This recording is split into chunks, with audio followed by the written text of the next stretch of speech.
Takže čau lidi, vítám vás u tohohle videa a dnešní video bude vlog 2, si myslím.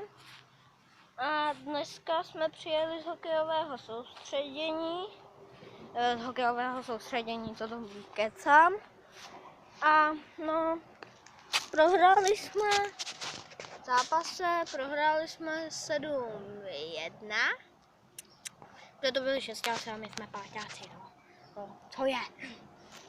No, tamhle je tenisák, tohle, no, to nic. No, já jsem teď na kurtech, Michigan, jdu k němu na chvilku. A co?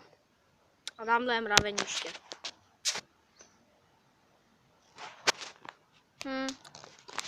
No, tak to by mohlo být pro dnešní video asi všechno.